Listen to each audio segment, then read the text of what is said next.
Bismillahirrahmanirrahim. Assalamu alaikum. This is Amna Gul from the Department of Journalism and Mass Communication.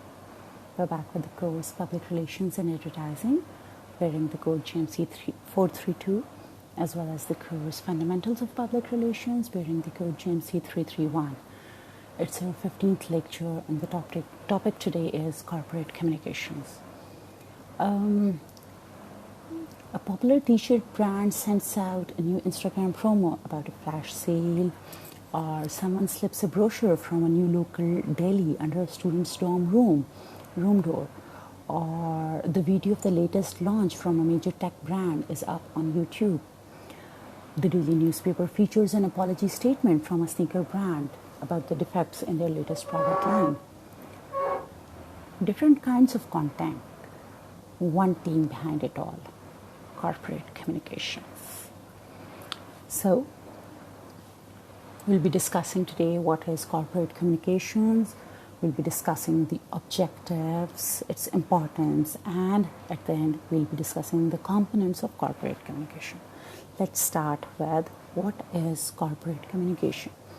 Corporate communications is the entire set of activities concerned with sharing company communications with both internal and external stakeholders to create a favorable point of view and a uniform image of the company on all channels. Internal stakeholders include employees at all levels and across all departments.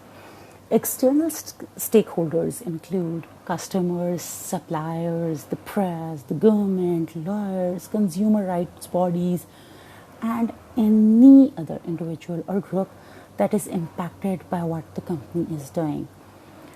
Any company-related statement that a company spokesperson makes to anyone, be it a group of employees or a journalist or a politician, is a part of corporate communications.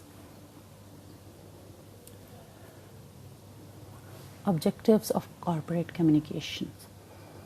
Corporate communications has its own set of objectives which it works towards, and its performance is measured based on how far it has reached or fallen short of those objectives. While the corporate communications objectives may differ from company to company, they are usually variants of the ones we are discussing in the upcoming slides.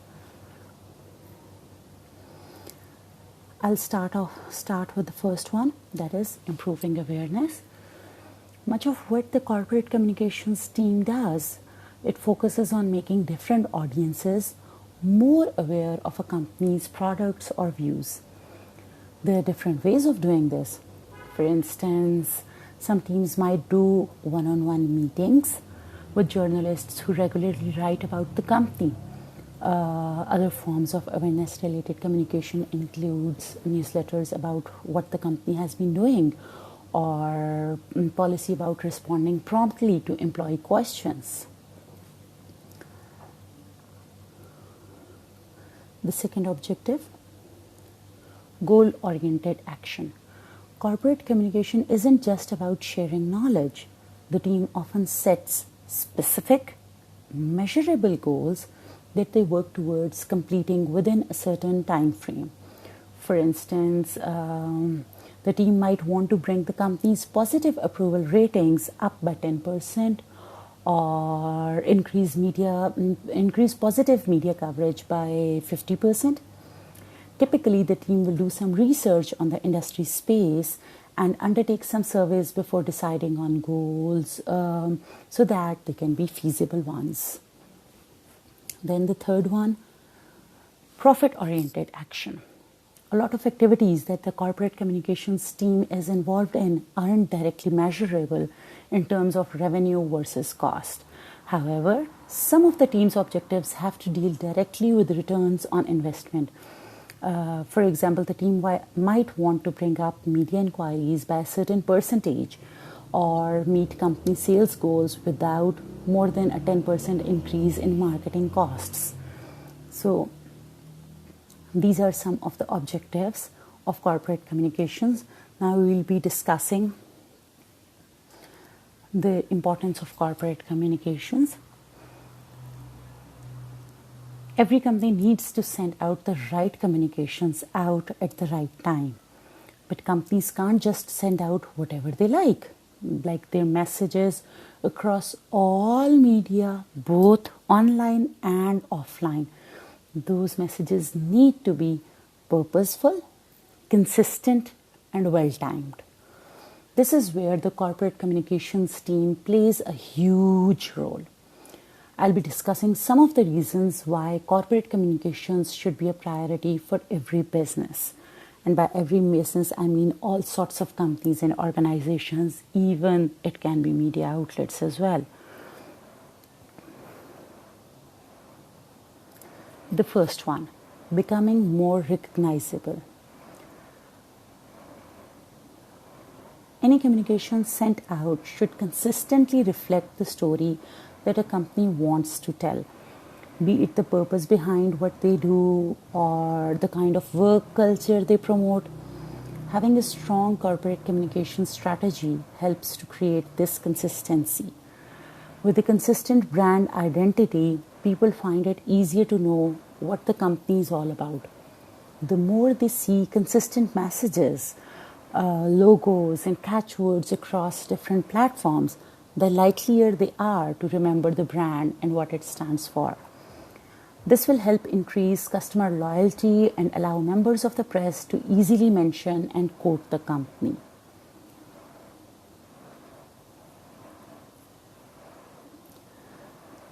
Now the second importance, control external impact. When a company has a strong corporate communications strategy, they are in charge of what external audiences are saying about them. Sending out the right press statements and social media announcements at the right time will show the world what they care about, keeping audiences updated on what's happening, whether it's positive or negative. This brings down the possibility of misinformation spreading about the company. See, if it is you yourself or the company itself discussing everything, putting everything into the press, sending out timely things, then be it on social media or be it on the traditional media, so obviously the company is providing the right kind of information. When the company informs people about something, the company is particular what kind of information, what kinds of words, what kinds of themes it puts forward. So in this case, the chances of misinformation get lesser with every event. But if the company does not put forward the information itself and the information is collected by other sources, there are chances of misinformation, misrepresentation. It can be anything like that.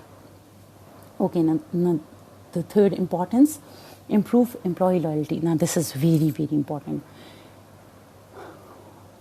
Employees like to be in the know about their company is doing.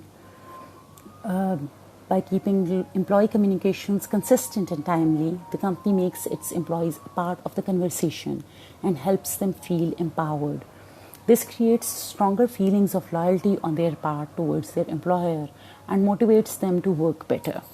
See, many of times the companies actually forget that their employees are their brand ambassadors.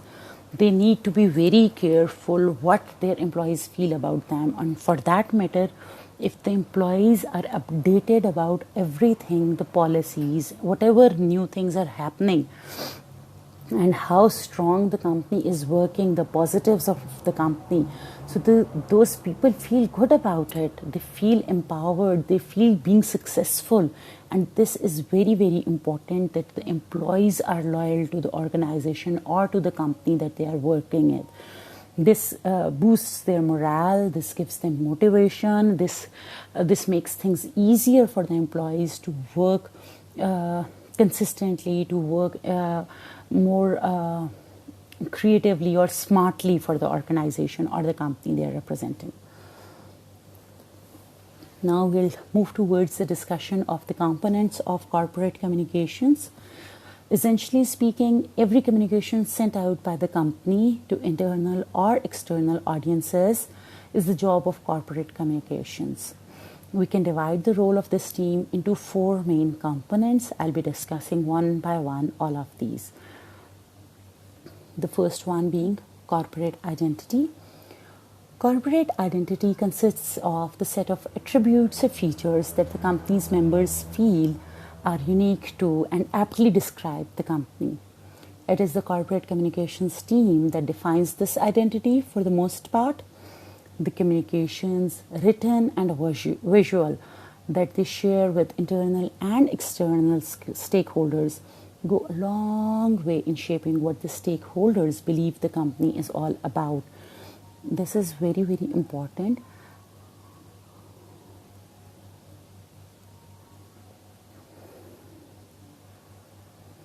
This is very, very important because a company's identity is actually put forward, set, and then built, and then maintained by the communications. So the communications have to be careful, well thought of, and consistent. So all communications, that is written or visual, they actually attribute towards the company's identity, the corporate identity of that particular organization. Then comes corporate branding. The main idea behind corporate branding is to create a positive impression of a company and its products on the people. This entails uniting a group of products or businesses under a single name and visual identity. That can be a set of symbols, for example, which then becomes the brand. The corporate communications team plays a big role in this, especially when the branding process involves presenting the features of the product or company to the potential buyer in a way that induces them to buy. So once again, corporate communications is behind corporate branding as well, to brand it as a particular name, as a particular visual identity. This has happened all around us. Then the third important element, corporate reputation. Corporate reputation refers to different stakeholders' perception of a company based on its ability to live up to their expectations. Yes, the company, the stakeholders have certain expectations of the company, and if the company lives up to those expectations, this builds the corporate reputation of that particular company. These stakeholders could be buyers, can be employees even, or investors. Anyone who has a vested interest in the company. Corporate communications teams influence corporate reputation for the better by sharing the right kind of press content online and managing search results to boost the company's online presence. It can be for offline as well, but they do it more online because that is under their control, and in the offline setups actually it is under the media control. So that is why they focus more on the online setups, online reputation. Fourth, customer communications. While it's usually the marketing team that takes care of customer management, the corporate communications strategy and marketing strategy often overlap a lot. This is why the corporate communications team contributes towards customer-oriented material like marketing flyers, newsletters, brochures, emails, and social media posts. With the passage of time, as people have learned professionally through research the importance of communication, so corporate communications has become a very professional and specified field with its clear-cut zones. What makes a big difference? Customer communications is very, very, very, very important. How you put things forward to the customer. No doubt, whatever service or product your company is offering, that also makes a difference. But prior to using that particular product or service, actually it is the communications part that makes a big difference. And even after making use of that product or service, still communication makes a lot difference. For example, what kinds of setups you get. For example, let's suppose there's a particular brand you sign up for their regular emails, or there's a particular brand that you have liked their page on social media, let's suppose on Facebook. So the kind of communication that goes in, there is a particular customer who files a complaint on the Facebook page, and how that team, the corporate communications team, deals with the customer communication, deals with the complaint, that makes a huge difference to the company. So this is how every single, in current times of globalization, actually it doesn't matter if the customer is located in any part of the country or any part of the globe, depending on what the company is dealing with. If it is an international company or a multinational one or a national one, it is dependent on that. But since people from all nooks and corners of the world, they can go through the Facebook communications, so that makes a difference how a particular company deals with the complaints of a customer, for example. That this is the kind of thing that corporate communications has to look into, and it makes a big difference to the company's image, and it's working. Now the fifth one, internal communications. It isn't just customers who need to know what the company is doing. Employees across all divisions have to be kept in the loop about new products, services, events, changes of staff, policy changes, and other important pieces of information. The corporate communications team takes care of this by sending out emails, newsletters, blog posts, and memos that employees can read to stay updated.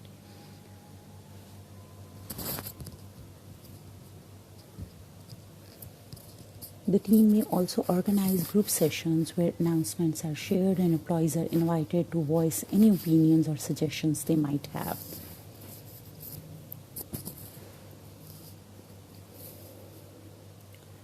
The sixth one, media relations. It's essential for a company to stay in touch with what the general public is saying about it. This is where corporate communications comes in, from organizing and preparing material for press conferences, to sending out press releases, to keeping an eye on the news for mentions of the company or its stakeholders. The team does it all. Media relations is again very, very important. It is external relations, but media actually is that kind of a body that plays the role of a bridge between all kinds of internal as well as external stakeholders. For example, if the media gives negative coverage of any organization, even the internal stakeholders that are, for example, the employees, for example, so they also get affected with that. Same is the case with all sorts of external stakeholders as well. Thus, it is very, very important for any company to look into and invest into media relations. For that matter, the corporate communications team actually looks into all kinds of media coverage, be it that kind of media coverage that the organization is sending material to the media, or be it that kind of coverage that the organization is being covered by the media on its own, be it directly or indirectly. So they keep an eye on all such kinds of things, and then they look into matters how to deal with those things so that the mentions of the company or its stakeholders are all in positive or good light. Number 7 is investor relations. For any company, keeping financial stakeholders happy is a top priority. These could be shareholders for a public company or investors for a startup. The corporate communications team interacts with the investors to build a positive relationship with them. They also work on the content that boosts the company's image, both online and offline, so that investors are more confident about what they are putting their money in. or about where they're putting their money in. So once again, this is very, very important. Obviously, every organization needs money. Money is the lifeblood of all businesses and all kinds of organizations to run. So for that matter, investors are very, very important. Last but not the least, crisis communication. A crisis is basically any unforeseen event that could potentially damage the company's reputation externally, internally, or both. In case a crisis occurs, such as a workplace accident or product defects coming to light, the corporate communications team drafts a strategy to address it. This could include answers to questions posed by the press, statements issued by senior company executives to media publications, official announcements on company social media pages, and any communications with attorneys or politicians. And the list goes on and on and on and on, because in terms of crisis, there comes around so many new different things. For example, even what kind of communication has to be made with the employees, for example, or with the internal stakeholders. How do you make them stand firm or stand united with the company, or to keep on believing in the company? So this was a detailed introduction of corporate communications. Thank you.